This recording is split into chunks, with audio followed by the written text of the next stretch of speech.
تھے، لیکن اس مرتبہ ٹرین کو ایک پھاٹک کے نزدیک دھماکے سے اڑایا گیا ہے اور نہ صرف بہت جانی نقصان ہوا، مالی نقصان ہوا، اس سے بہت دہشت پھیل گئی ہے پورے بلوچستان میں، پاکستان میں، جو دہشت گردوں کا ایک مین مقصد ہوتا ہے۔ انٹیلیجنس ایجنسیاں کہاں تھیں؟ سب سے بڑا سوال یہ ہے۔ ہر تھوڑے عرصے کے بعد پاکستان میں ایک بڑا انٹیلیجنس فیلئر ہوتا ہے، بار بار ایک انٹیلیجنس فیلئر ہوتا ہے، لیکن اس کے باوجود آج تک پاکستان میں کسی بھی انٹیلیجنس آفیسر کو، چاہے وہ آئی ایس آئی سے ہے، چاہے وہ ایم آئی سے ہے، چاہے وہ آئی بی سے ہے، کسی بھی ادارے سے ہے،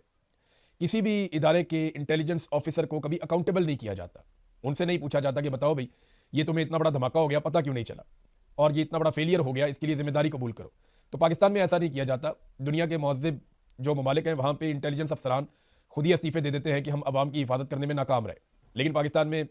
ایسی کوئی گنجائش نہیں ہے۔ اس کی بڑی وجہ یہ ہے کہ انہی انٹیلیجنس افسران کو اپنے سیاسی مقاصد کے لیے جرنیل استعمال کرتے ہیں۔ یعنی اگر پاکستان کی انٹیلیجنس ایجنسیز کی آپ بات کریں، چاہے آئی ایس آئی ہے، چاہے ایم آئی ہے، چاہے آئی بی ہے یا باقی ہے، یہ سارے آج کل ایک ہی کام کرتے ہیں۔ عمران خان کو اور اس کی آواز اٹھانے والوں کو کچل دو، عمران خان صاحب کی پارٹی کو توڑ دو، گلگت بلتستان کا الیکشن چوری کر لو، بلوچستان کا الیکشن چوری کر لو، آزاد کشمیر کا الیکشن چوری کر لو۔ الیکشن چوری کرنے ہیں، اپنی مرضی کی حکومت بنانی ہے، مخالف آوازوں کو کچلنا ہے،